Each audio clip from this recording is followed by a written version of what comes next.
subscribe and share button once you join the live. Senior brother of PSquare. The senior brother of PSquare, his name is Jude. All right, I think he's their eldest brother. So Jude has sampled his mansion. His mansion looks like a bank. Just take a look at some of the pictures of Jude's house. If you're just joining, feel free to drop a comment in the comment section below. We're looking at the house that Jude Okoye saw. It looks like, of course, a rich man's house. When you look at the PSquare, the Jude, it looks like it's an older version of the current PSquare guys. So it just invites us to start taking a tour of how PSquare started. Who remembers how PSquare started? Started from the twin brothers, all right? So those twin brothers, I think they are the younger ones. They decided to go into football. They tried football, tried. Even though they were talented, see, that's where the key is. Even though they were talented footballers, their chances of success in football was low. So the moment they figured that out, what did they do? They decided to quit football. They called it off immediately. It made sense. And then they moved into music. Why did they move into music? Because this their senior brother Jude was already into music. So he understood, he had a musical knowledge, and they themselves could sing, which means probably from childhood they have been in choir and all. They just had the voice. So they moved into the next best thing that made sense to them, which was music. So music was what worked. They blew, you know, because their chances of success there was much higher. So they got richer, and then they're so rich now that each of them can afford a mansion. And you don't know what else they have. You don't know how much else is in their bank account. You don't know what investments they have in other countries.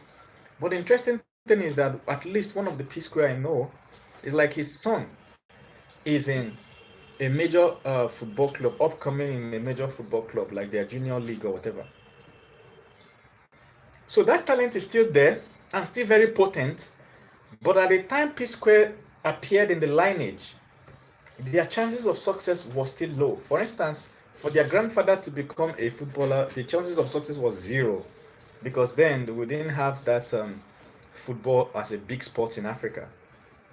So now they have got to the point where in the family lineage, now they have a lot of money to actually finance that football dream, and once they get there, then the football is going to pay more. You understand? So that brings me to the point I want to make in this video. That you are talented in something doesn't mean you should keep pursuing it. Think about it. Think about it. That you have a particular talent does not mean that you should keep pursuing that thing. It is possible to be very good in something that will make you a failure. You understand? To see it from another perspective, that's why I came up with the quote, see, poverty can give you mad talents that are useless. You should know when it is poverty that is financing your talent. You get? There are certain talents that only poor people have. For instance, have you ever seen a rich person that knows how to dance very well? Poorest. You know, that best dancer in church, go check his bank account or her bank account. That one that will dance, rotate in church, roll on the ground, this, that, that. It's usually among the poorest. Don't confuse talent for opportunity. Talent and opportunity are two different things. Don't confuse both of them. Talent, opportunity, don't confuse both of them. So in the case of PSquare, they had a very good talent in football. You're seeing a dead end. All right? It's not a matter of motivation, of inspire to aspire to perspire. You should know when you're seeing a dead end in your career in a certain field.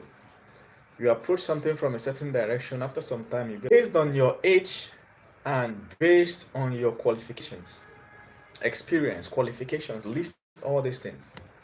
So for instance, somebody that is 40 years old can no longer list football as a possible career opportunity, because what? You're already over the age. Okay? You can't even list music. There's hardly any 40-year-old musician that blew at that 40.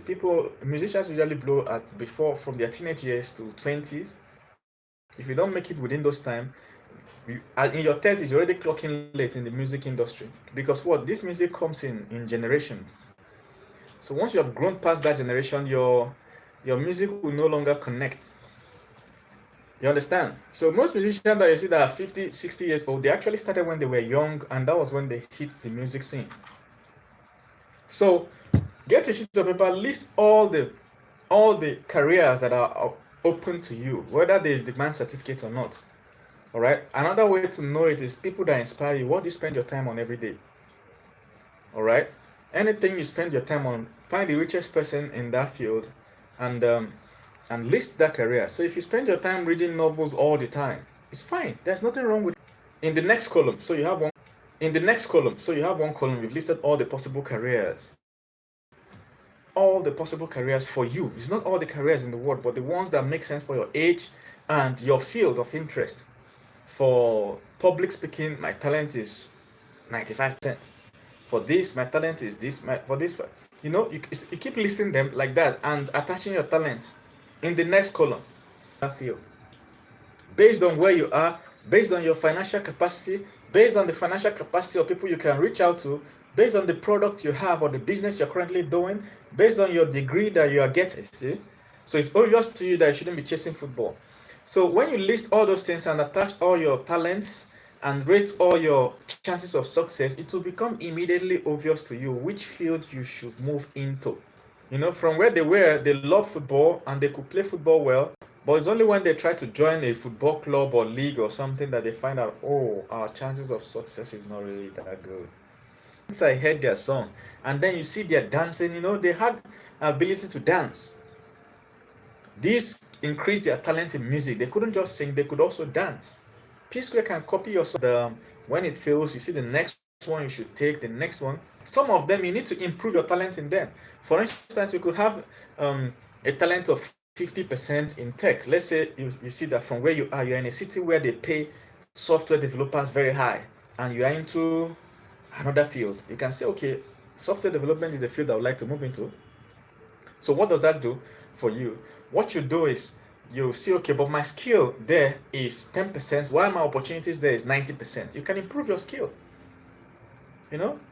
Get the partners software development course, pick up from there.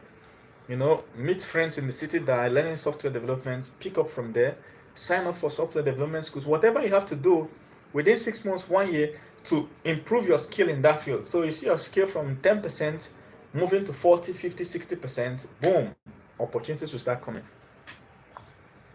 You understand? So that's how you do that and plot it out. There are some people that are in fields that it will take them 4 years to switch, but switching is what makes sense the most. There are people that studied whatever course in school and they figured out that after graduation they tried to work, no work. They realized, oh, I should have studied medicine. Even though they are working and making money, they can invest again. Seriously? Solar Zone, you sent me money. Solar Zone, for real? Thanks a lot, man. So I wasn't expecting that. This guy has broken record by sending me money during live. Wow, thanks a lot. So that's how you analyze all those things. Now, if you have kids too,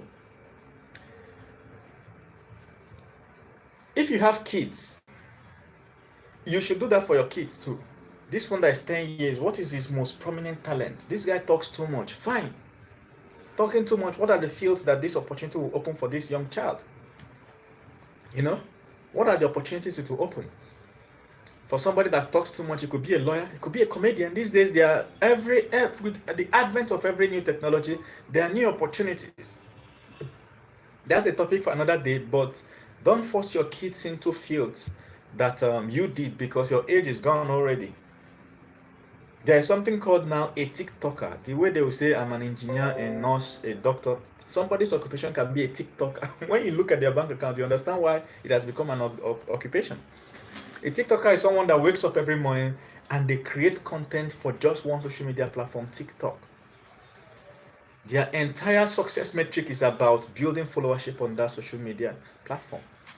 And you think it's impossible for you as an adult, a year is too long a time. But for somebody that is 8, 9 years old, they can do that for 10 years. Even if they are getting only 5 subscribers per day. Which one of your kids might take over you? Or take over after you, What of the number of occupations available in your family with your wife, with your husband, the uncles and aunties? What is the general averagely well? It means that for any new child that comes into that family, if that child goes into business, their chances of success is high. You understand? So try that out, or improve that your opportunity in that field. Let's say your opportunity in a certain field is 60%. You ask yourself, what can I do every day that will move me from 60% to 65%? You know, it's gonna be like, I'm not ready, but I know somebody that is ready. They will link you up, and then somebody will link you up. Before you know it, you're forming a small team, and from a small team, you are building a product. From building a product, you are creating opportunities, and before you know it, it might work. So, but at the end of the day, you should just start looking at things that are open to you. So that how PSquare succeeded. Even though they have their personal differences right now and family differences, it doesn't affect their income, in the sense that they have already crossed that boundary where money is a problem for them. This is not this man's first house. I remember when they showed pictures of mansions, almost every 3-4 years they're showing pictures of mansions that they have. You understand? So that's it for this. Let's look into another topic for the day. So let me know what you guys think in the comments, people on YouTube. And thank you very much to Solar Zone for donating to me. Solar Zone donated £5 to me, and that's amazing. Okay, Vincent, welcome. We were talking about let me know.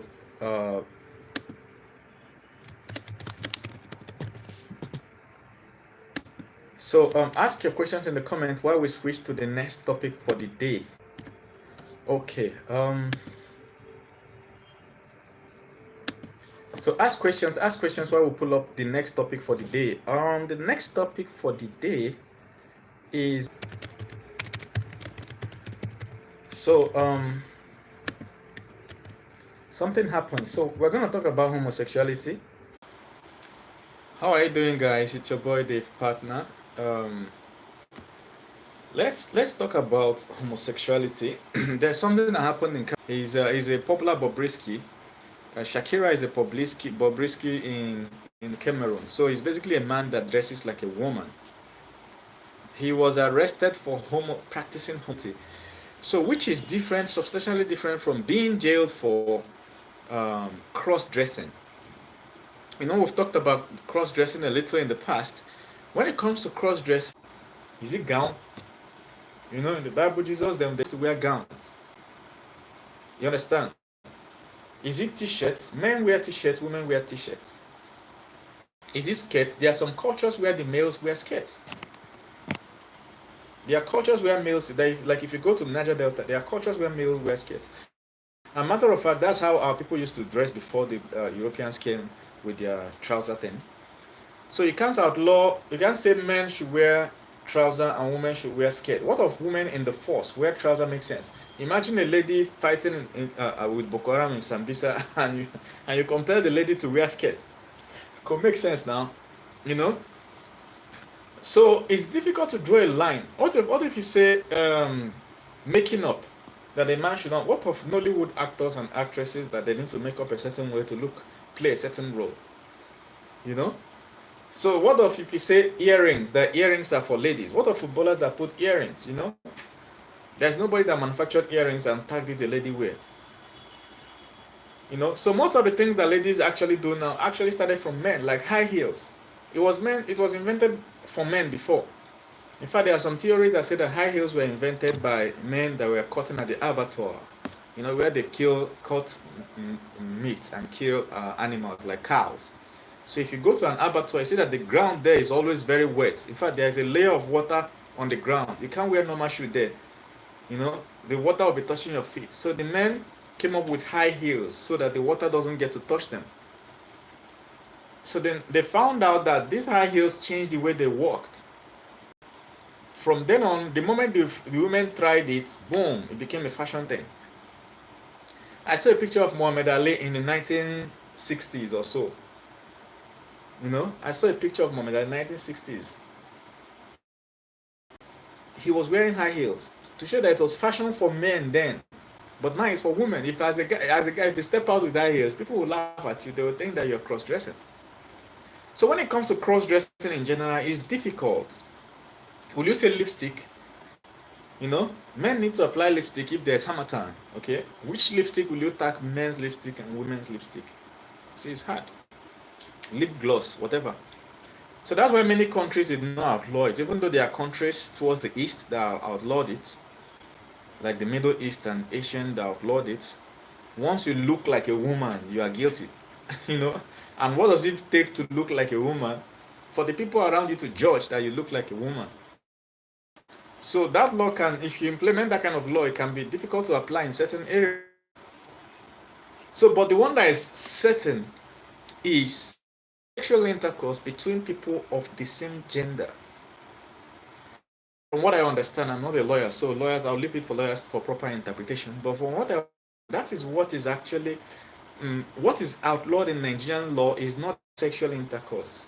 From what I understand, I think what's outlawed is the marriage itself. If a person marries, all right, or aids a marriage in which the two people participating in that marriage are of the same gender. You understand? That is where they knock you 14 years in jail. You that do the marriage, they knock you 14. The person that officiated the marriage, knock. Anybody they saw in the marriage, very gay marriage in Nigeria. So that's why till today, Bobrisky can never agree that he's a gay person. He can never agree.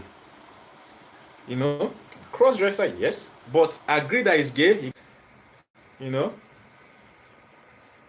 So in tutorial said, what's my personal opinion on sexual intercourse between the same gender?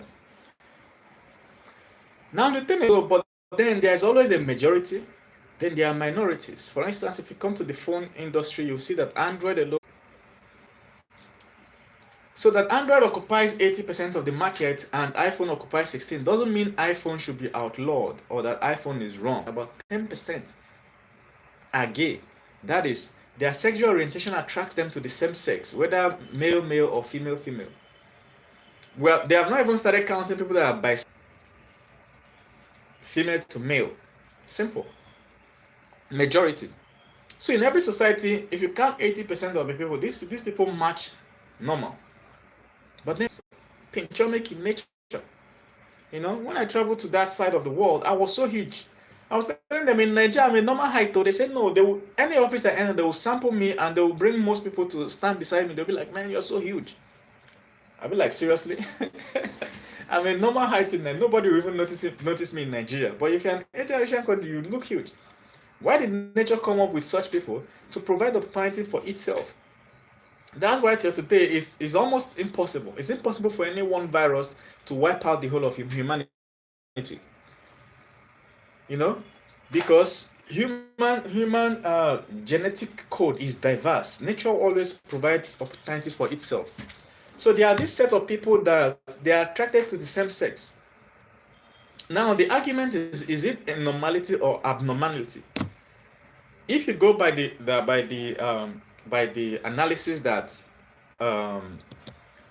anything that is not in the majority is an abnormality. It's just like somebody gave me an example with people having 6 fingers. So there are a number of people that have 6 fingers, but they are small compared to the majority of people that are born with 5. So if you are born with 6 fingers, what do your parents do? They try to cut off that finger. Why are they cutting off? Because they know that the whole world, somebody becomes gay, that person becomes that exception to the rule. So what should the world do? Conform that person to be the rule. Move those 10% that are born gay. It's not encouraging diversity in some sense. So, but if you look at it from a more liberal standpoint, you can come up with a rule that says that anything between two full-grown men decide that what they want to do in their life, what they want to do with their life is to date each other, apart from all the women in the world. Why should I be concerned? Books, iPhones, this, that. The guy is gay. Now, should I start looking at him through the lens of this guy is a great innovator, great CEO, great leader, or should I start looking through of us? If you start judging somebody's personality, just like the moment you start judging a lady that she's fat, she's overweight, she's fat, you might be stuck in that her weight, and you will not be able to see all her other key. If they're achieving results, you can't see it. Once that jealousy comes in, you can't see any other thing the person is doing. So that's the way it is. So the Tim Cook guy, He's gay, but he has no. He still does his job. You get.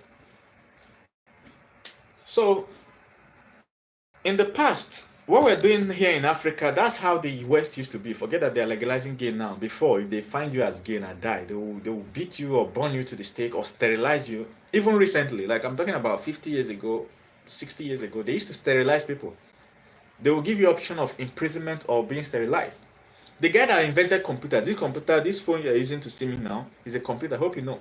Laptop you're using to watch me is a computer. The guy that invented it, his name is Alan Turing. In 1943, he invented 24-year-old, smart, extremely smart. He drew it on paper like he was at home and he was getting the visions for computer. He drew it on paper. And if you study computer science, you know automata. He drew automata on paper, and the computer he drew on paper, they will teach you in computer science how to use it to solve problems. They will give you a problem, you can trace it. So he could trace on paper that this computer will work. He now approached the British government and said, give me money. I think it's £100,000 or so. In the middle of the Second World War, I said, give me money, I'll use it and build this computer. If I build this computer, it will start decoding the secret message Hitler is sending to his team. Because then the British could hear it, they could intercept the message, the radio waves, but they can't interpret it. The voice will be muffled. So the guy said that my computer can take that thing and solve it and decrypt it. They gave him money, he built the computer about 11 different times, 11 different trials, until boom, he got the one.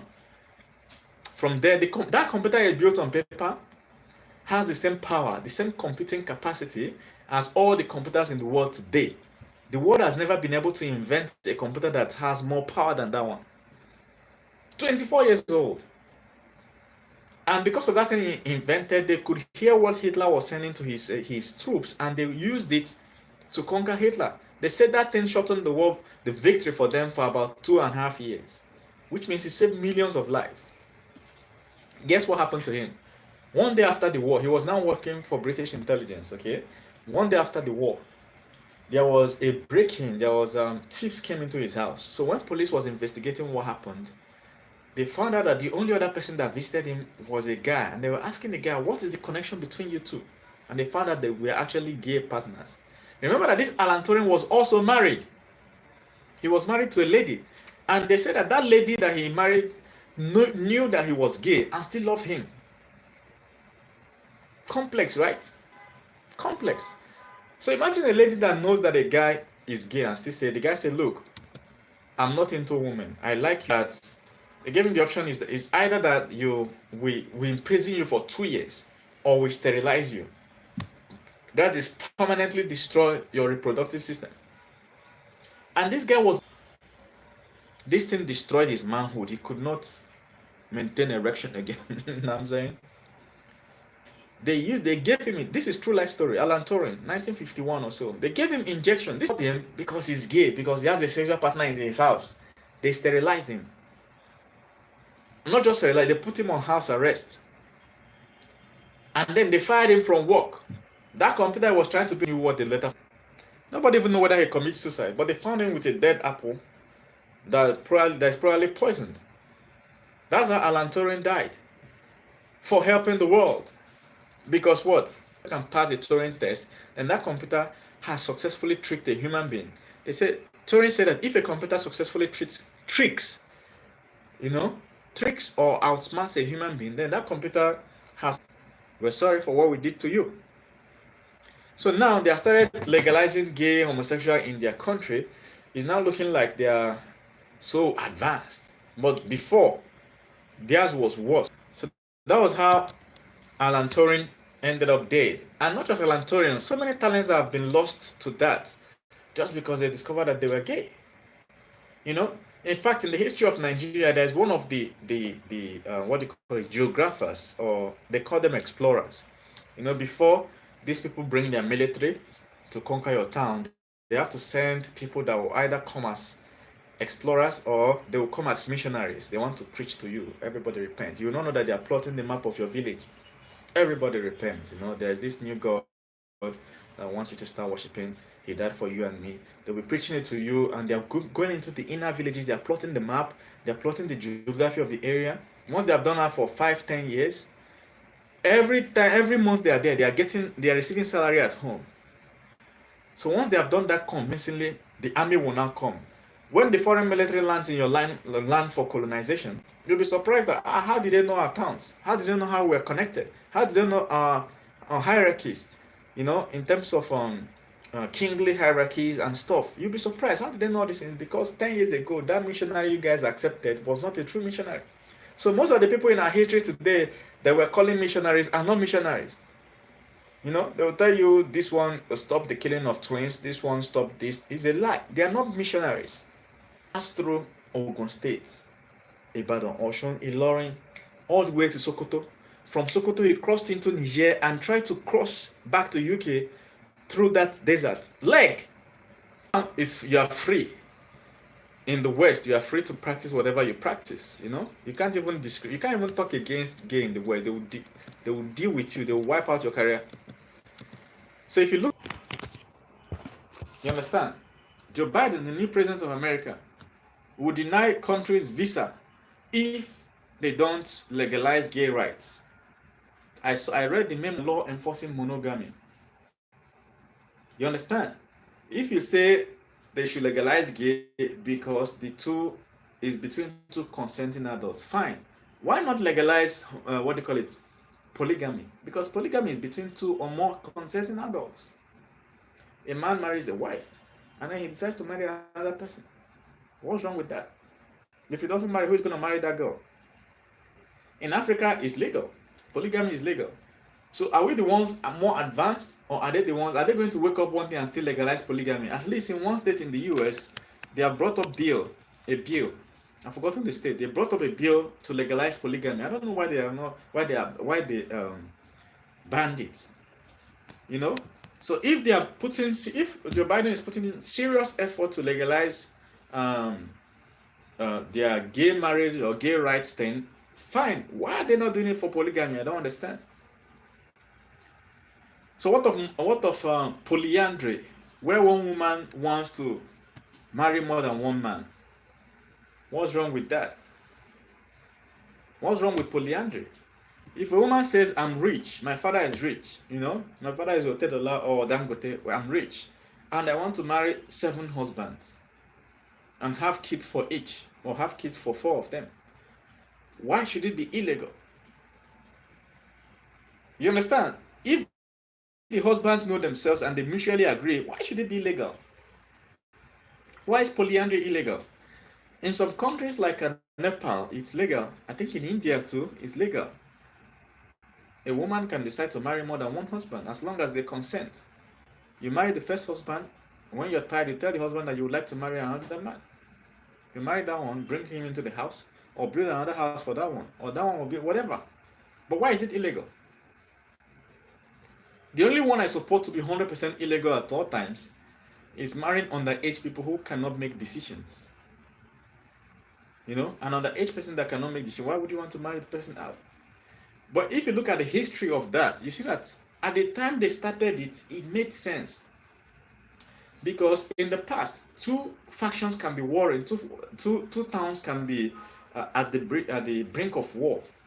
Or they might have fought the first war, a lot of lives have been lost, and they're gearing up to fight the second war. They can go meet each other. The leaders can meet each other and say, let's strike peace. And in any peace you sign on paper or say on the mouth is not real peace. What they will normally do to seal that peace is to exchange wives. The king of one country will tell the daughter, oh yeah, go and marry this king.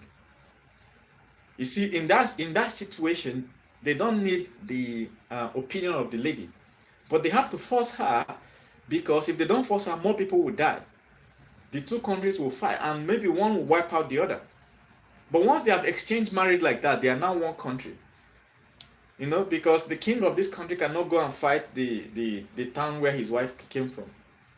So exchange of wives those days used to be a guarantee that the peace deal has been sealed. So they will usually do that, and they will do that even against the will of the lady. Some will send their sister or their cousin. Just like when Russia had a deal with Turkey. I'm talking about Emperor Basil, Saint Basil in Catholic Church. Saint Basil, he was an emperor. You understand? He was at war with his neighboring countries, and then another country in Russia, Kievan Rus, the King Vladimir.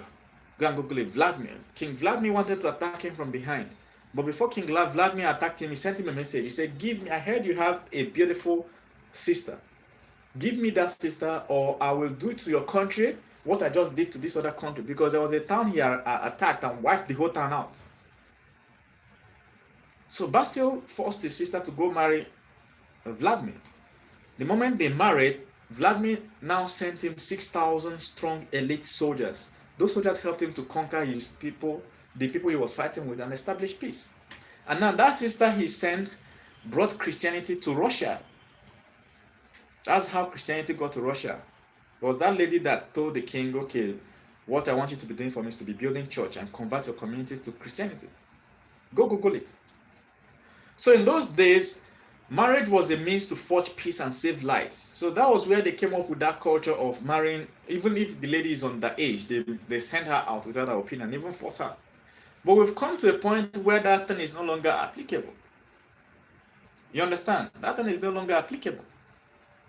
There's also marrying of underage boys. It's not only older men that marry younger women. You know, there's marrying of underage boys. For instance, if they will tell the woman is the option you have is your husband is dead, marry his brother. If you marry his brother, the inheritance stays with you. And sometimes the brother that they want to marry to the woman is actually an underage man. And what stipulates the law, and we don't need all those things. A woman now has inheritance. If the husband willed the properties to her, it's her own. You can't take it away from her. We now have all those laws. Why do we still do all those to age 18? At age 18, you can join the military. These days, even 17, but you have to get a written note from your parents, consent from your parents to join the military. It is what it is. So at 18, you can decide, if the country decides that you can make a decision between life and death at 18 and give you a gun and say you're a soldier, they should be able to leave you to choose the person you want to date. If you want to date fellow man, fine. If you want to date fellow woman, fine. In the US now, it has gone a step further. It's no longer dating fellow man. It's now people wanting to look like the other gender. You see women trying to look like men. You see men trying to look like women. You know, you can call that an extreme. Not just facial makeup, they're modifying their bodies. And the thing is that many of them eventually regret it. Okay? But if the person is an adult, an adult should be able to live with their decision. If you want to modify your body, fine. Matter of fact, that thing is funny, right? Look at in dental practice, not dental, but medical practice. If you go to a doctor and say that you want to if you want to cut off your hand or leg, if you go to a doctor and say, "I want to cut off my hand or leg," the doctor will start asking you questions. What are they asking? To know whether you are even correct or not. If you insist that there is nothing wrong with that hand or leg, but you just want to cut it off, they will recommend you immediately for psychiatric evaluation. They will not cut it off. Your brain no correct. You're gay. So now, if you want to cut off your genitals, doctor will not recommend you for psych eval. They'll cut it off and bill you thousands of dollars and put you on a look. If you're of age, fine. Decide whatever you want to decide with respect to sexuality, as long as you're not doing it to somebody that is not consenting and that is on. So YouTube guys, I'd like to know what you think. I'm going to end this broadcast soon, and we can talk about it. If you want to get any of the videos I made, I'll be uploading them shortly. Solar Zone deserves an international award for being the first person in human history to donate £5 to me on YouTube. There's a YouTube feature that allows you to donate. If you check the... Thank you guys. See you guys as I make more videos.